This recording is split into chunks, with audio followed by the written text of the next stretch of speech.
One of the most common questions we've been getting asked over the years is, do fish swim together? And as you can see in this footage, yes, they do. This proves that different species do swim together in shoals. In this particular footage, you've got roach, you've got eyed, there's the odd chub there as well, and there are some skimmers there and small bream. So that shows you that they do actually swim together. And look how close they are as well. It's incredible, isn't it, how close they are?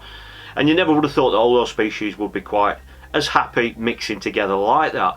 However, when I stumbled on this particular area of this shallow lake, I was very, very curious to find how they would respond to some bait. Now, these fish are here naturally. They weren't there because I'd fed, so I started to introduce little nuggets of ground bait. Now, this is what we call B footage. I'm currently filming a series, and this is a second camera that I actually had placed towards the back of the area, or the main area that I was actually filming. And this is the footage from that B-roll camera, and this shows again that there are fish, silverfish, there are roach there are eyed, coming into the peg, moving through. Like I say, I haven't fed anything there, but I've just suddenly started to put little nuggets of ground bait in. There isn't any fish there at the moment, but as you can see, just through the movement of the fish moving about and moving through the swim, there's lots of particles, there's bits of dead leaves, there's all sorts getting stirred up off the bottom just through the actual movement of the fish moving through the area. However, look what's happened now. We've now got some skimmers in the swim. There's a shoal of skimmers there, and I've put two little nuggets of ground bait in now, and they've obviously come to that. They weren't there initially, but they're there now. They've come for a look. However, once they came over the feed, it didn't actually look like they were feeding. As you can see, there aren't any of them going down onto the bottom as though they're feeding, but they have actually come over that area where the little balls of ground bait have gone in. So I decided to introduce another nugget of ground bait to see what happened. Straight out of the peg, the second that that ground bait plopped on the surface, those fish spooked out of the peg, and you can see how fast they moved out of the peg just by how much stuff's been stirred up off the bottom. And there you go, you've got another empty swim. Now, this is what happened on 2 or 3 occasions, but what happened was, over the next few seconds, that gradually fish came back over that area. But the interesting thing was that the fish never seemed to get their head down. Certainly these silverfish, these skimmers, these bream didn't come back to actually feed. They came back to that area, and as you can see now, a few seconds later, they're gradually working their way back again over that area where the ground bait's gone in. So it just shows that sometimes if they are spooking away from the ground bait or balls of ground bait, that they can, just through being inquisitive, come back over that feed area. But the next thing really caught me by surprise.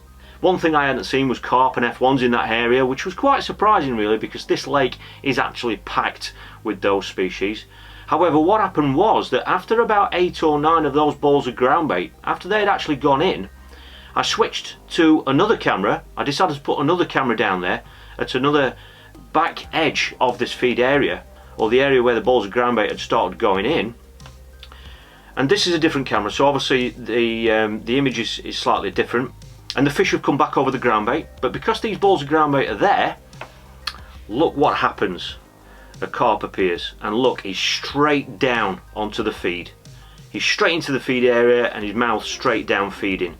Now what happens then is another one appears, and as you can see, those fish now, this is filmed secondary, so this is why this is raw footage. This is not the footage that will be in the series, but as you can see, that one carp has now attracted a second carp and now a third carp, and they are now completely dominating that area now. I think we counted on the other cameras another large fish there. There was about 6 carp there that have come in, and as you can see, they're straight down feeding on those balls of ground bait.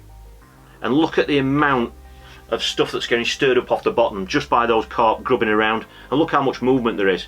There's all sorts of dead weeds, there's twigs, there's all sorts of debris getting kicked up just by those carp rooting around looking for those balls of ground bait. But the next thing what happens is something that again I didn't expect. Because those carp have been there, just look how they've coloured up the water now. Now whilst the carp are actually dominating that area, all that colour in the water and everything that's getting stirred up now brings back the attentions of those small silverfish. So the roach are there, that was an eyed, and the skimmers are there as well. So we suddenly went from a scenario where it was just silverfish, then the carp came in, the carp stirred up the bottom, and look how much movement there is there. But then all that colour then brought in the attentions of the silverfish. But as I kept putting the little balls of groundbait in, the carp kept coming back, and as you can see, they're clearly feeding. And this was filmed late January, so it just shows that even when water temperatures are really cold, that those carp can still be feeding. If they decide to go on the feeder and they are inquisitive enough to come and have a look at what those plops are of that bait going in. This is B-roll footage. The A-roll footage will be in the series that's going to be getting rolled out over the next week or so. So if you don't want to miss out on any of the editions of this new underwater series, then please hit subscribe. But I hope you've enjoyed me sharing this little bit of an insight with you.